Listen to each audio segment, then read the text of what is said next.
आज का ये लेक्चर साइक्लिक ग्रुप और ऑर्डर ऑफ एलिमेंट्स के हमारे प्रीवियस लेक्चर की एक कंटिन्यूएशन है। और इस लेक्चर का जो पहला पार्ट था वो पार्ट मैं ऑलरेडी अपलोड कर चुका हूँ और करंटली स्क्रीन के ऊपर आपको वो नज़र आ रहा होगा। वो उसका पार्ट 1 था। वो लेक्चर जहाँ पे एंड हो रहा है बिल्कुल वहीं से ये लेक्चर जो है वो शुरू हो रहा है। और उस लेक्चर के एंड में हमने ये वाला थ्योरम शुरू किया था और इसका पार्ट 1 हम ऑलरेडी प्रूव कर चुके हैं। अब इसका पार्ट 2 और पार्ट 3 जो है वो अभी हम कवर करेंगे, और साथ ऑर्डर ऑफ एलिमेंट और साइक्लिक ग्रुप के ऊपर कुछ और रिजल्ट्स है जो कि मिसिंग थे, जो हमने कवर नहीं किए थे, वो इस लेक्चर में हम कवर करने की कोशिश करेंगे। सो theorem था कि let G be a group AB belongs to G, then order of A is equal to order of A inverse। Group में किसी एलिमेंट का ऑर्डर और उसके इन्वर्स का ऑर्डर हमेशा सेम होगा। ये हम प्रूफ कर चुके हैं वीडियो में, जो आप लोगों को अभी इस वीडियो में इसका लिंक शो हो भी रहा होगा। दूसरा है कि order of A B is equal to order of B A B और बी ए का ऑर्डर हमेशा सेम होगा। इसको प्रूव करते हैं। Let order of A B is equal to M. A B के ऑर्डर को हमने m कह दिया और बी ए के ऑर्डर को हमने n कह दिया। चूंकि ए बी का ऑर्डर m है, it means A B raise to the power m क्या होगा, 1 होगा, यानी कि आइडेंटिटी होगा। सो ऑर्डर की डेफिनेशन है कि ऑर्डर वो लीस्ट पॉजिटिव इंटीजर होता है जो किसी एलिमेंट की पावर में रखे तो रिजल्ट क्या आए, आइडेंटिटी एलिमेंट आए, जो कि हम 1 से भी डिनोट कर सकते हैं, ई से भी कर सकते हैं।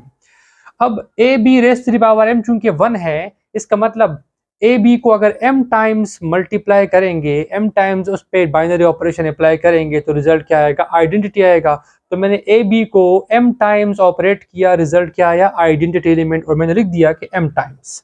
यहाँ पे ए बी m टाइम्स जो है वो मल्टीप्लाई हुआ है। अब मैं क्या कर रहा हूँ, एसोसिएटिव लॉ लगा रहा हूँ। किसी वजह से मैंने यह बी ए बनाना है तो यहाँ से ए अलग करता हूँ, in first second third element पे मैं एसोसिएटिव लॉ लगा रहा हूँ। एक को अलग किया, बी ए बन गया, ये बी इस ए के साथ आ गया, ये बी इस ए के साथ, एंड सो ऑन। आखिर में यहाँ पे जो बी होगा वो इस ए के साथ और ये बी अकेला रह जाएगा। वही फैक्टर्स है, मैंने सिर्फ ए को सेपरेट किया, एसोसिएटिव लॉ लगाया। अब इसके बाद यहाँ लेफ्ट साइड पे मैंने बी से बी अप्लाई किया और यहाँ राइट साइड पे बी इनवर्स अप्लाई किया, और यही काम मैंने इक्वेशन किस तरफ भी किया, लेफ्ट साइड पे बी, राइट साइड पे बी इनवर्स अप्लाई किया। इससे टोटल फैक्टर्स पे कोई फर्क नहीं पड़ेगा।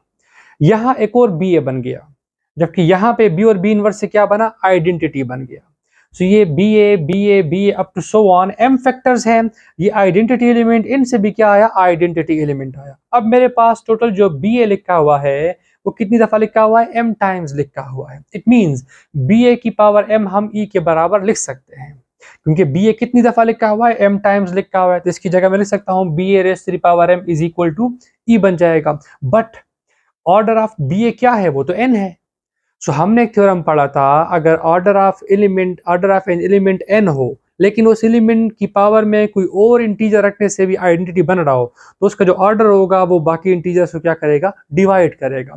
अब order of B A n है लेकिन बी ए की पावर m रखने से भी e आ रहा है, इट मींस जो n होगा वो m को क्या करेगा, डिवाइड करेगा।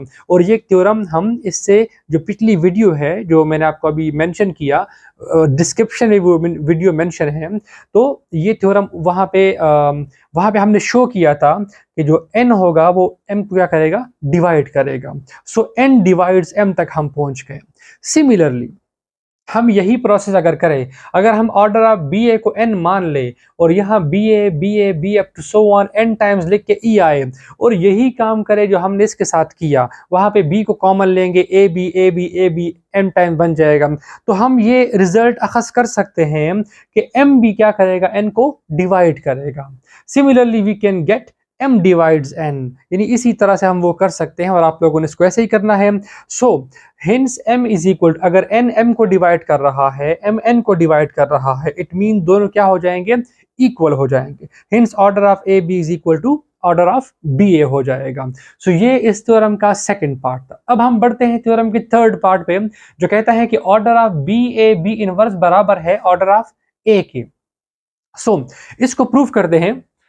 हम ऑर्डर ऑफ बी इनवर्स को m कह देते हैं और ऑर्डर ऑफ a को हम क्या कह देते हैं, n कह देते हैं। As order of B inverse m है, इसका मतलब बी इनवर्स की पावर m रखने से क्या आएगा, आइडेंटिटी एलिमेंट यानी कि 1 आएगा। अब बी ए बी इनवर्स की पावर m रखने से 1 बन रहा है, तो मैं बी ए बी इनवर्स को m टाइम्स लिखता हूँ। कितनी दफा लिखता हूँ? m time. उसकी पावर m रखने से 1 बन रहा है। 1 यानी आइडेंटिटी बन रहा है, या 1 लिख के या e लिख के। सो हमने बी ए बी इनवर्स को m टाइम्स लिखा। अब अगेन मैं एसोसिएटिव लॉ लगा रहा हूँ। ये बी ए मैंने अलग कर दिया और ये बी बी इनवर्स, यानी ए बी और बी इनवर्स और बी, इन पे एसोसिएटिव लॉ लगा। बी इनवर्स बी अलग पेयर बन गया, फिर ए रह गया, फिर बी इनवर्स बी अलग पेयर रह गया, अप टू सो ऑन। यहाँ पे ए रह गया, बी इनवर्स बी अलग पेयर बन गया, आखिर में ए बी इनवर्स रह गया। वही फैक्टर्स है, मैंने सिर्फ उन पे एसोसिएटिव लॉ लगाया, नथिंग एल्स। अब इसके बाद ये बी अपनी जगह, बी और बी इनवर्स से क्या बना? आइडेंटिटी। ये ए अपनी जगह, बी बी इनवर्स से क्या बना? Identity, up to so on. ये ए अपनी जगह, बी इनवर्स बी से क्या बना? आइडेंटिटी, और ये ए बी इनवर्स अपनी जगह। ये टोटल अभी भी कितने फैक्टर्स है? m फैक्टर्स है। अब इसके बाद आइडेंटिटी अप्लाई करने से कोई फर्क नहीं पड़ने वाला, सो हम लिखते हैं बी एज इट इज, यहाँ पे ए आ जाएगा, ये A as it is, up to so on, ये ए एज इट इज, ये बी इनवर्स। अब total B A B inverse के जो पेयर था उसमें कितनी दफा ए आ रहा था? अगर B A B inverse m time आ रहा है, इट मीन जो उसके साथ ए था वो भी m टाइम्स ही आ रहा है। जो कैंसल आउट हुए हैं वो बी बी इनवर्स हुए हैं, ए कैंसल आउट नहीं हुआ। सो यहाँ जो ए लिखा हुआ है ये m टाइम्स ही लिखा हुआ है। हाँ, बाकी टर्म्स में थोड़ा बहुत फर्क पड़ा क्योंकि वो कैंसल आउट हो गए। अब बी अपनी जगह, बी इनवर्स अपनी जगह, जितनी दफा ए लिखा हुआ है m टाइम्स लिखा हुआ, तो ए की पावर हमने m लिख दिया। सो बी ए की power m B inverse is equal to identity element आ गया। अब यहां बी इनवर्स अप्लाई किया लेफ्ट साइड पे, राइट साइड पे यहां बी अप्लाई किया, यहां भी लेफ्ट साइड पे बी इनवर्स, राइट साइड पे बी अप्लाई किया। जहां मैंने डॉटेड डॉटेड लाइन लगा ली, यहां मैंने एलिमेंट खुद से अप्लाई किया। मकसद क्या था? कि ये आइडेंटिटी में कन्वर्ट हो जाए, ये आइडेंटिटी में कन्वर्ट हो जाए, और ये तो है ही आइडेंटिटी एलिमेंट। सो यहाँ आइडेंटिटी, ये आइडेंटिटी ए की पावर m अपनी जगह, ये भी क्या है? आइडेंटिटी है। अब ए की पावर m ई के बराबर आ गया, लेकिन ए का ऑर्डर क्या था? ए का ऑर्डर तो n है, लेकिन अगर ए का ऑर्डर n है और ए की पावर सम अदर एलिमेंट से भी e बन रहा है, इट मीन n जो होगा वो m को डिवाइड करेगा, और ये रिजल्ट हम इससे प्रीवियस लेक्चर में पढ़ चुके हैं। It means n divides m। Similarly we can show that m divides n। अगर यही प्रोसेस मैं रिवर्स प्रोसेस शुरू कर लूं, अगर मैं एज्यूम कर लूं, जैसे मैंने यहाँ एज्यूम किया ना, order of B A B inverse m है और इसको लेके चला, अगर मैं एज्यूम करूं ऑर्डर ऑफ ए n है और इसको लेके चलूं, सो ए की power n is equal to e आ जाएगा। फिर यहाँ ई और ई लिख दूंगा, यहाँ पे बी इनवर्स इस तरह से एलिमेंट से अप्लाई करूंगा, और यही सारा रिवर्स प्रोसेस करके मैं यहाँ तक पहुंच जाऊंगा। तो वहां से हम प्रूव कर सकते हैं कि m डिवाइड्स n। अब n m को डिवाइड कर रहा है, m n को डिवाइड कर रहा है, इट मीन दोनों क्या हुए? इक्वल हुए। अब m क्या था? Order of B A B inverse. n क्या था? Order of a। It means order of B A B inverse और ऑर्डर ऑफ a जो है दोनों क्या हो गए? इक्वल बन गए।